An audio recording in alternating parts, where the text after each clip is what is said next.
boa tarde, bom dia, boa noite, tanto faz. Independente de que hora você está assistindo esse vídeo, que você tenha um bom dia, uma boa tarde, uma boa noite. Para todas, para todos, para todes, temos hoje uma aula muito legal, como prometido. A ideia é a gente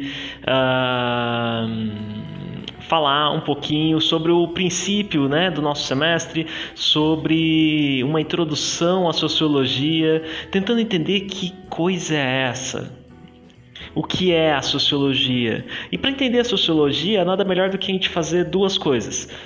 Uma é tentar entender como que surgiu essa ideia de sociologia. A outra é tentar entender o que os primeiros sociólogos, digamos assim, disseram e ensinaram pra gente de tão importante. Bem, vamos pelo princípio, não é?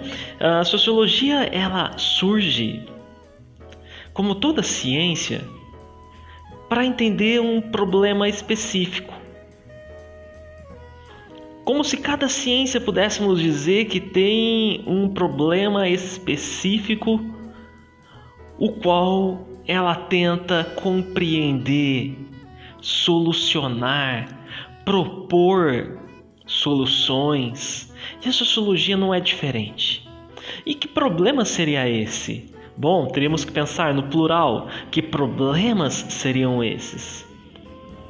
São problemas, são dificuldades, são transformações da vida que ninguém conseguia entender e precisava de alguma explicação. Como assim, professor? Então vamos voltar na história e vamos tentar entender o que é isso do qual eu estou falando. A partir do século XVI, pessoal, o mundo passa por profundas transformações. Passamos a viver profundas transformações que vão levar a humanidade de um modelo de vida que nós chamamos de um modelo feudal para um modelo de vida que vai dominar o mundo, que é o modelo moderno capitalista. Essa transformação vai mudar a vida da humanidade. E não são poucas as mudanças desde o século XVI até os dias de hoje. Se a gente pensar o que muda entre o século XVI e o século XIX, já podemos ficar impressionados. De um modelo de vida baseado na vida rural, que era o modelo feudal, passamos a um modelo de sociedade baseado na vida urbana. De um modelo econômico baseado na produção agrícola e no domínio de terras, passamos a um modelo econômico baseado na produção de mercadorias e na comercialização de mercadorias. Um modelo industrial, portanto, um modelo urbano, que vai levar o mundo a ter uma enorme maioria de população urbana. Países industrializados têm sempre acima de 90% a 95% de população vivendo nas áreas urbanas. Para vocês terem ideia do impacto que uma mudança de um modelo de vida totalmente rural para um modelo praticamente todo urbano poderia causar na vida daquelas pessoas. Então essa é uma das grandes transformações. Passamos a viver uma sociedade baseada na vida urbana, industrial, de circulação de mercadorias, de produção e circulação de mercadorias. A mercadoria passa a ter um papel fundamental na organização da economia. As proporções das transformações vividas desde o século XVI são incríveis. Podemos pegar como uma situação emblemática A situação a que chegamos no século XIX, com as transformações tecnológicas mesmo, com o advento da locomotiva a vapor, com a expansão das linhas ferroviárias que reduziam distâncias, com a redução da distância entre os continentes, com as novas tecnologias de navegação, com a transformação do petróleo em um combustível fóssil que poderia movimentar máquinas, inclusive o automóvel que vai ser inventado algum tempo depois. O advento da energia elétrica, imaginem o impacto que isso tem na vida das pessoas, pensando que o modelo de vida que nós temos neste momento depende da energia elétrica.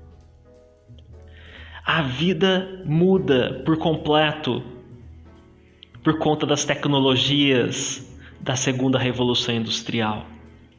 O século XIX é um século de transformações brutais. É o momento em que a indústria ganha peso fundamental na vida das pessoas e a vida urbana se concretiza como um modelo de sociedade. Isso, é claro, traz uma série de contradições que antes não existiam.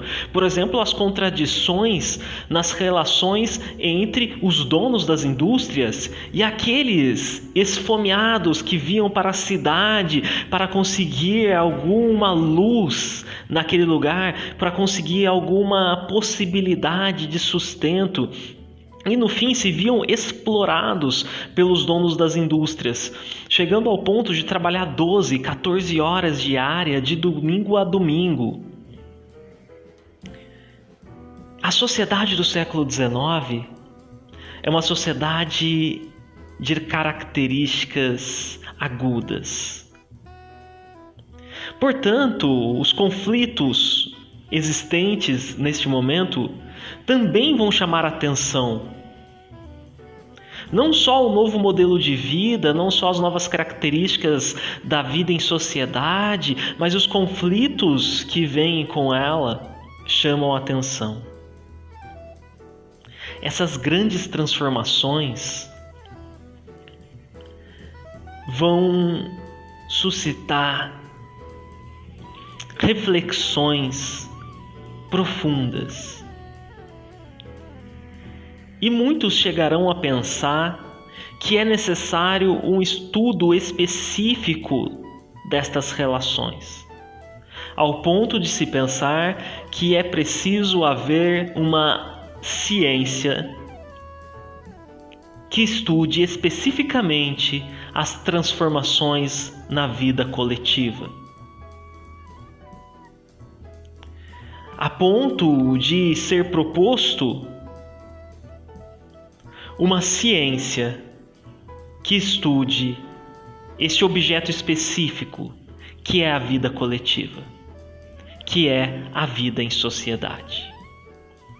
Por isso mesmo que o primeiro professor a colocar a sociologia como uma disciplina na universidade vai defender que é preciso uma ciência da sociedade para entender os problemas da sociedade. Que outras ciências não seriam capazes de entender esses problemas? Esse professor é Émile Durkheim. Émile Durkheim vai defender que o social só se explica pelo social. Portanto, a vida coletiva, a vida dos humanos coletivamente, só seria compreendida por uma ciência específica. A história, a biologia, a psicologia, a química, a física e todas as outras ciências não seriam capazes de explicar a vida em sociedade. Seria preciso uma ciência específica, que tivesse um método específico para entender a vida em sociedade. E assim, Durkheim desenvolve a sua ideia do que seria a sociologia escreve um livro chamado As Regras do Método Sociológico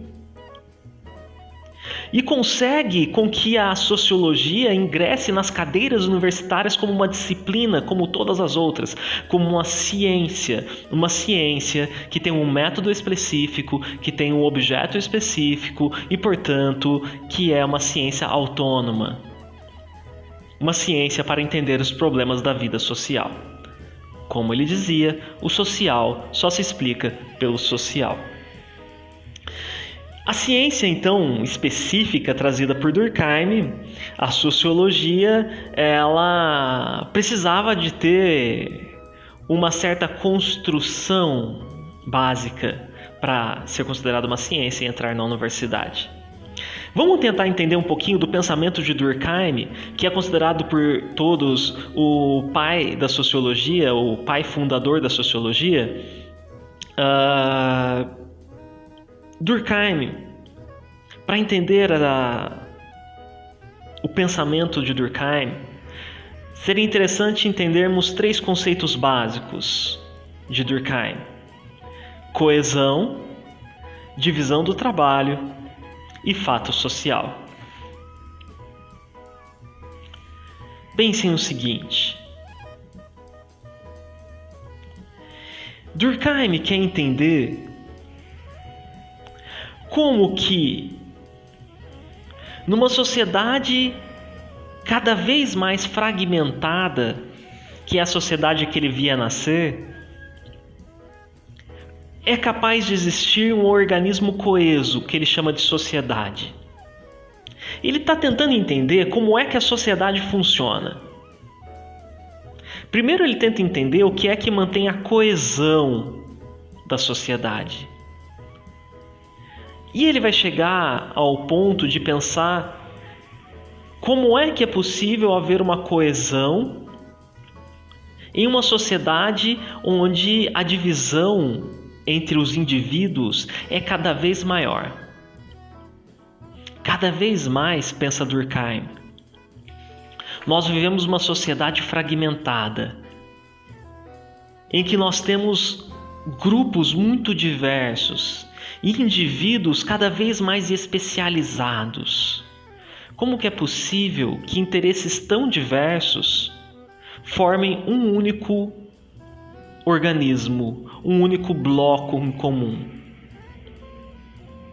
Bem, para entender Durkheim, é indispensável pensar o que ele entende por essa coesão e o que ele entende por organismo.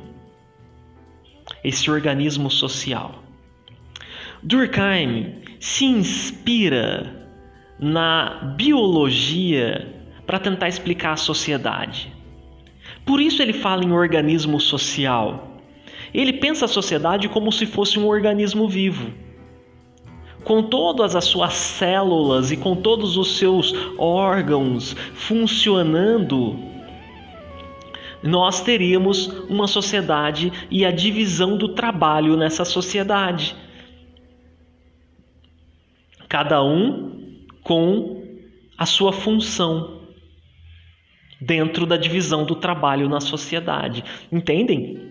Ele pensa a sociedade como se fosse um organismo vivo. Então, se a biologia funciona estudando o corpo humano a partir desses princípios, para a gente também funcionaria usar os mesmos princípios de estudo do corpo humano para estudar a sociedade. Essa é a ideia dele, tá bem? Vai ser muito criticada e vai ter muitos reveses daí para frente. Mas é muito importante a gente tentar entender.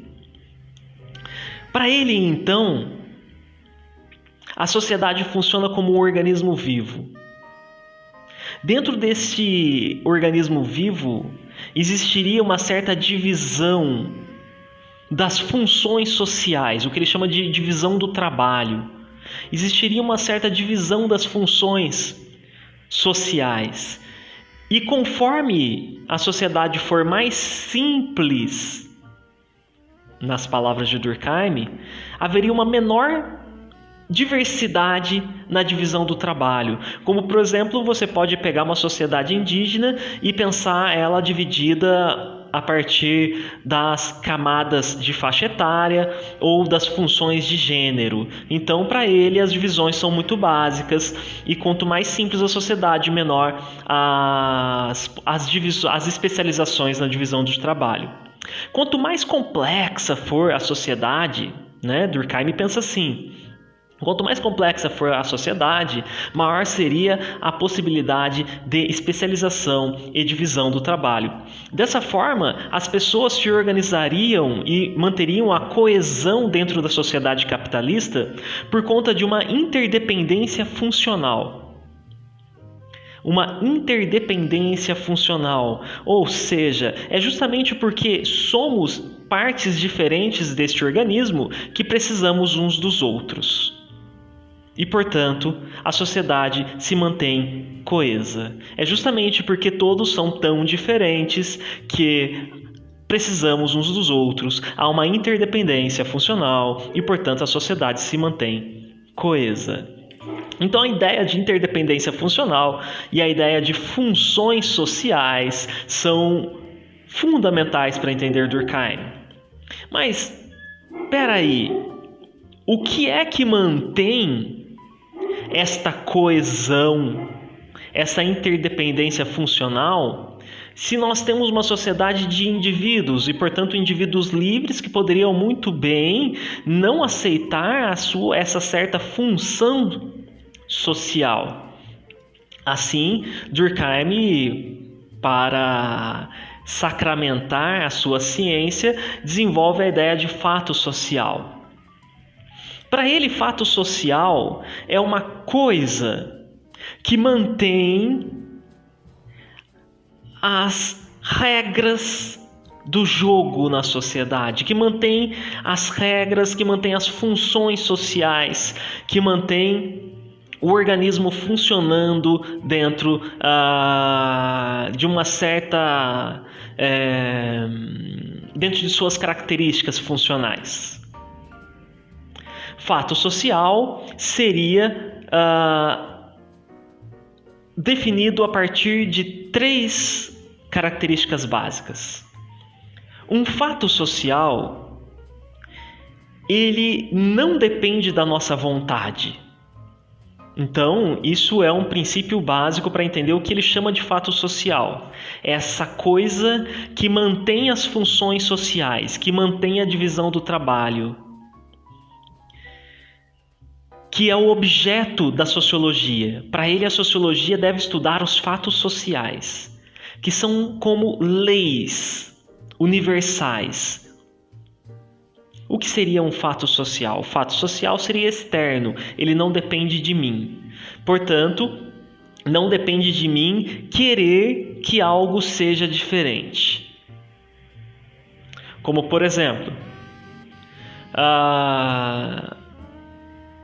se eu for ao supermercado com uma nota de 10 cruzeiros, o dono do supermercado não vai aceitar a minha nota de 10 cruzeiros, simplesmente porque cruzeiro é uma moeda que não existe mais no Brasil, portanto ela não tem valor para o supermercado.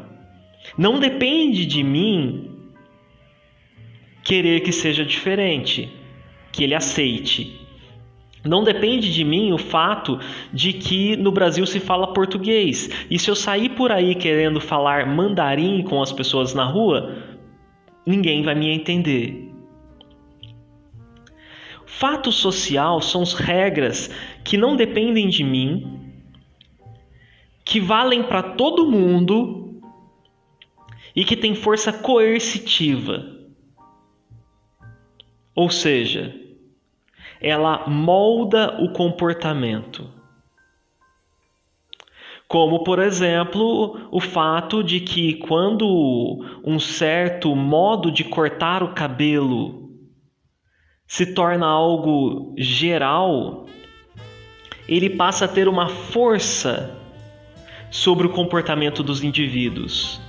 Isso não depende da vontade individual. É um fato social que na década de 80 as pessoas usavam mullets. Por mais estranho que usar um mullet seja pra gente hoje. Vocês sabem o que é um mullet? Então dá uma pesquisada na internet e dá uma olhada como que as pessoas usavam mullets na década de 80. Vejam as duplas sertanejas da década de 80. Zezé de Camargo e Luciano, Chitãozinho e Chororó. Pega as figuras emblemáticas da década de 80, como tinha, por exemplo, uma série que seus pais ou avós deviam assistir, que era o MacGyver, que ele tinha um grande de um mullet. E assim por diante, os mullets eram correntes, por mais estranho que o mullet possa parecer pra gente hoje. Mas há uma certa força coercitiva que faz com que a gente olhe o mullet na rua hoje e fale, gente, que coisa estranha. E naquele período, de repente, todo mundo resolveu usar mullet. Só para dar um exemplo simples, bobo, mas fácil de entender. Portanto, esses seriam os conceitos básicos para entender Durkheim. A ideia de que ele vê a sociedade como um organismo vivo, que ele estuda a sociedade a partir de ideias da biologia, que ele pensa que, portanto, a sociedade, existe na sociedade uma divisão por especializações, né? A divisão do trabalho, na qual a divisão é dada por funções sociais. E por conta dessas funções sociais que existem dentro desse organismo social, que ele chama de organismo social, nós teríamos determinados fatos sociais contra os quais nós não teríamos como lutar. Que é um filme bastante durkheimiano, uma animação para entender Durkheim? B-Movie. Uma animação que conta a história de uma abelhinha que se rebela contra a vida que foi determinada para que ela vivesse daquela forma e resolve ser livre. Essa tentativa dessa abelhinha de andar contra a colmeia, andar no sentido diferente daquele que a colmeia reservava para ele, é o que Durkheim chama de anomia social, né? Uma ausência de regras. Portanto, seria uma patologia. Olha só como ele usa termos da biologia. Seria uma patologia social. Não pode a abelhinha querer fazer diferente. Portanto, no fim do B-Movie, a moral da história do B-Movie é de que ele tinha que cumprir a sua função social e deveria voltar para a colmeia porque ele era importante, fazendo mel para que os humanos roubem o mel dele. Essa é a moral da história do B-Movie. É bem durkheimiano. Bom, vamos dar um salto aqui, e um outro sujeito muito importante para entender a sociologia é um cara chamado Max Weber.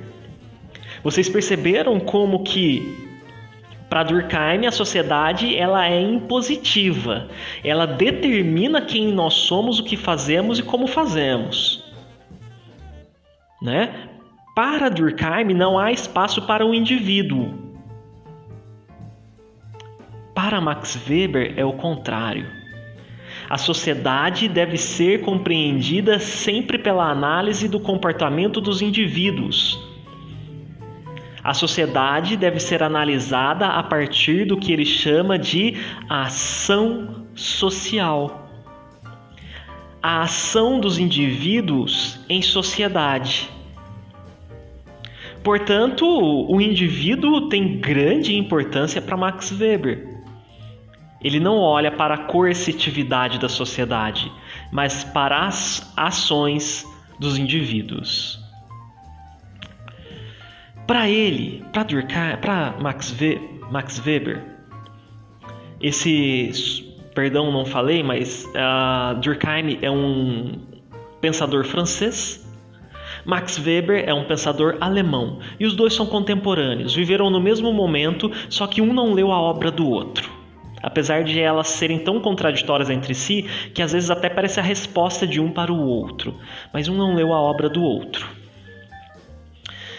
Para Weber, a ação individual, as ações do indivíduo, são sempre orientadas pelas o que ele chama de ação social, pelas ações dos outros indivíduos.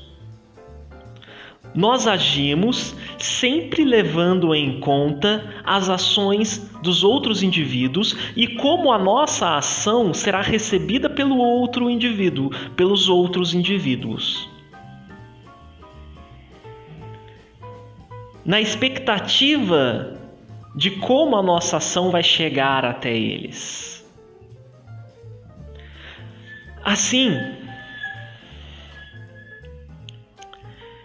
podemos pensar o que ele chama de ação social, como, por exemplo, desde a conversa entre dois amigos,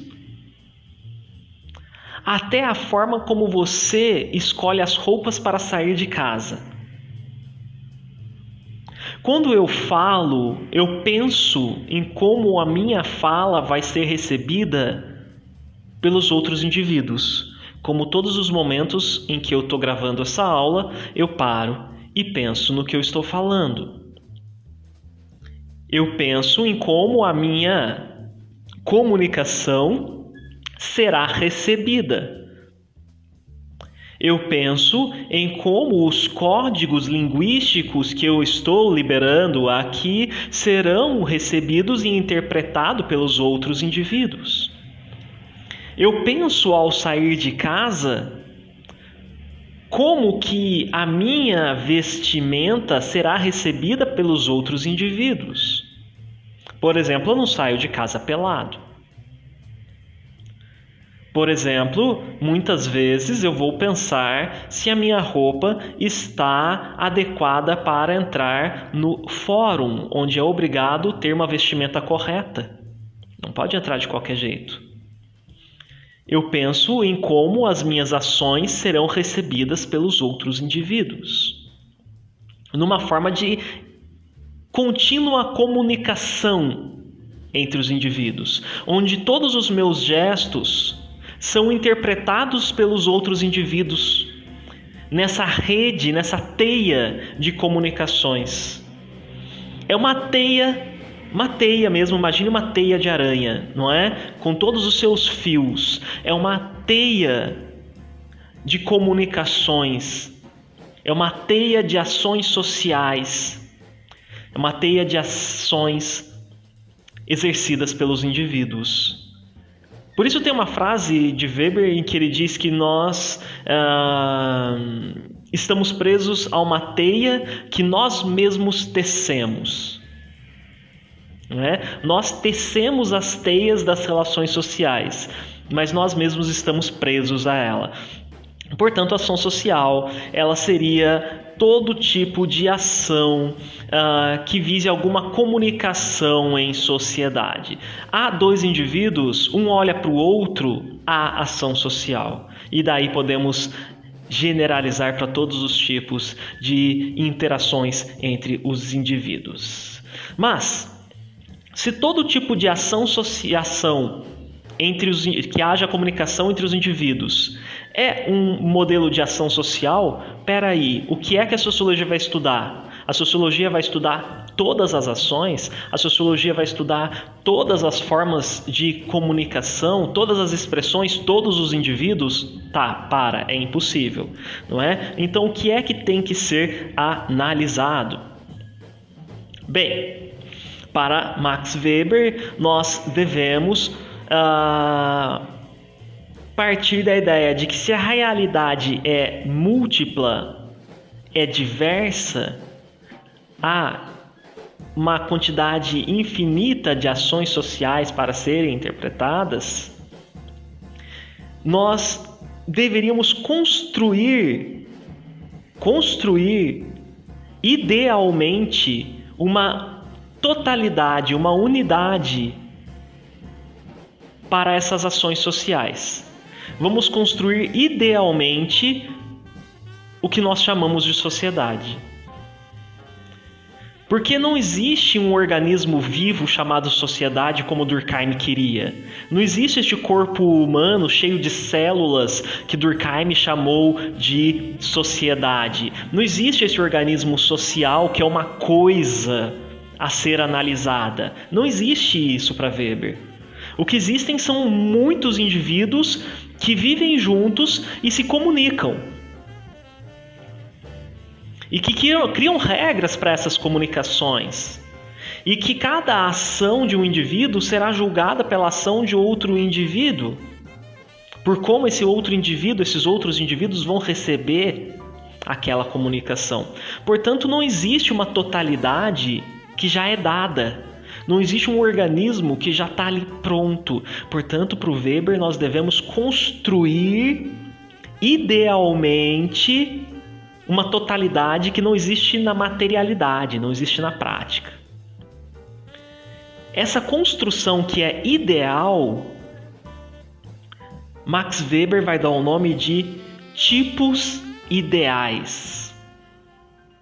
Os tipos ideais seriam, portanto, como se eu retirasse certas características que são comuns em um certo grupo social, em uma certa sociedade.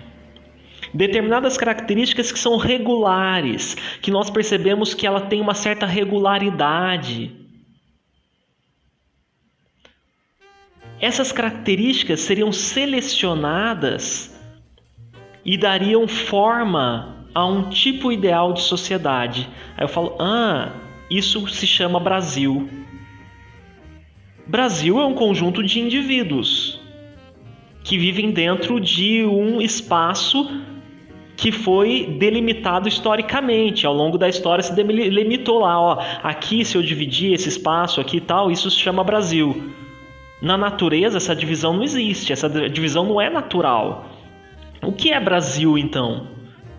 Como é que eu posso definir o que é Brasil? A única forma de eu poder definir o que é essa sociedade chamada Brasil é eu tentar tirar características que são regulares dentro dessa sociedade.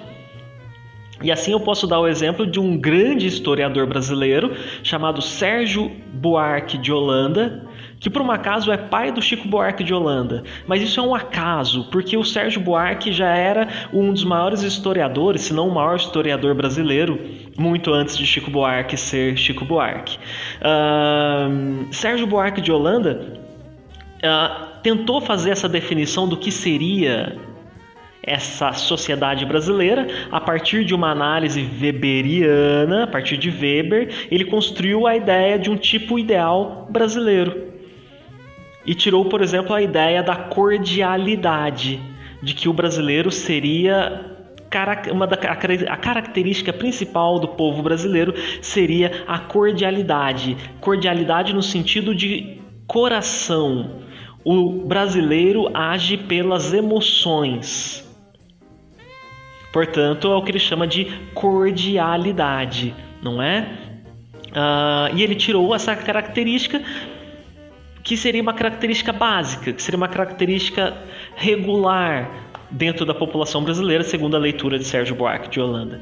Outra situação que a gente pode pegar uma ideia de tipo ideal weberiano é quando Antônio Cândido, um dos maiores nomes também do pensamento brasileiro, que por um acaso não nasceu em Poços de Caldas, mas passou a maior parte da sua infância e juventude aqui. Ele foi criado em Poços de Caldas. Eu falo aqui porque eu estou gravando essa aula em Poços de Caldas, minha cidade natal.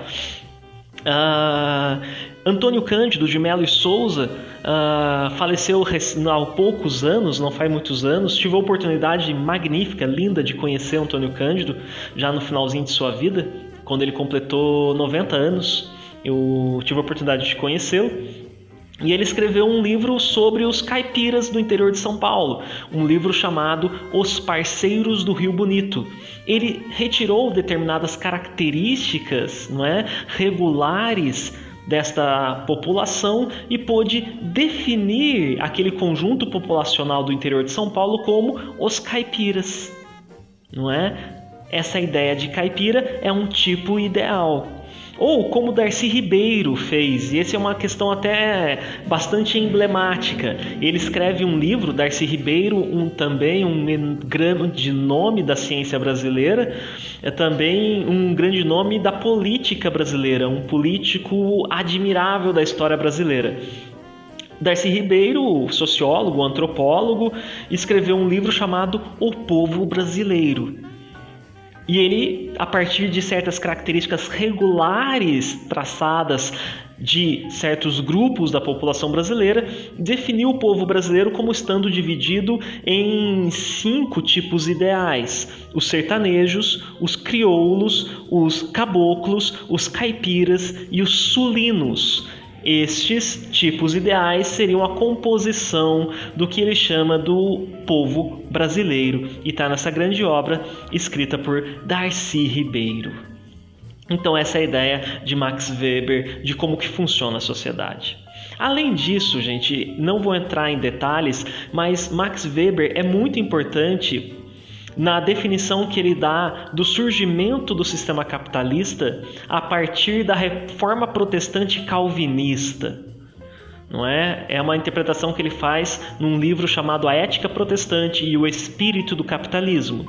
Ele é também muito importante ao pensar as estruturas do sistema capitalista, as estruturas burocráticas do Estado capitalista que aprisionariam a vida em sociedade. Bom, são definições weberianas, são outras coisas para se pensar para além do que a gente discutiu agora.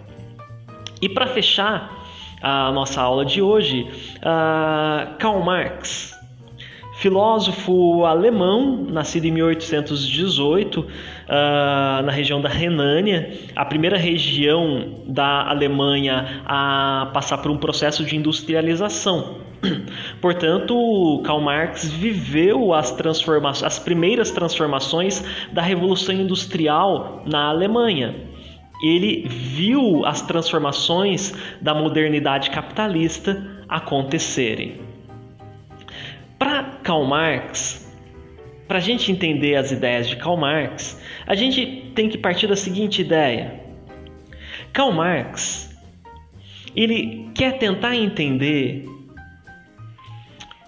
como que a vida acontece e se transforma. Para ele, para entender qualquer problema que seja na vida coletiva, qualquer problema, qualquer questão que eu tenha para responder sobre a vida dos humanos vivendo coletivamente, se eu quero entender a vida coletiva, eu tenho que tentar entender como que esses humanos se organizam para dividir o processo de produção material da vida. Eu tenho que tentar entender como que os humanos dividem o trabalho. É indispensável, segundo Karl Marx, para entender a vida coletiva, que a gente tente entender como é que os humanos conseguem, coletivamente, os bens necessários para a vida. Como é que nós produzimos a comida? Como é que nós produzimos a roupa? Como é que nós produzimos o abrigo? Como é que nós produzimos tudo o que precisamos para viver? E como é que isso é dividido? Se eu não olho para isso, para as divisões nas relações de produção e distribuição dos bens necessários à vida, se eu não olho para isso, eu não consigo entender a vida em sociedade. Retomando, todo mundo precisa de roupas para viver, coletivamente, segundo os nossos padrões de vida, é claro. Todo mundo precisa comer. Nós precisamos de abrigo. Como é que nós coletivamente conseguimos essas coisas? E como isso é distribuído? Essa é a questão básica para entender qualquer problema em sociedade. Se eu não olho para isso, se eu não olho para a divisão do trabalho e da produção dos bens, não é? Eu não entendo a vida em sociedade. Por isso Karl Marx defende a ideia de que para entender a vida coletivamente, eu tenho que entender quem são os personagens desta vida coletiva nessa estrutura de produção. Quem é que está produzindo alimento e quem é que está recebendo o alimento? Quem é que está produzindo roupa, mas quem é que está recebendo a roupa? Quem é o dono da roupa? Quem é o dono do alimento ou quem é o proprietário da fonte desses alimentos? É indispensável tentar entender a divisão da produção. E aí, Karl Marx tem uma passagem muito emblemática e boa para a gente entender isso, no qual ele descreve a sociedade, a história da humanidade da seguinte forma: a história de toda a sociedade até aqui é a história da luta de classes.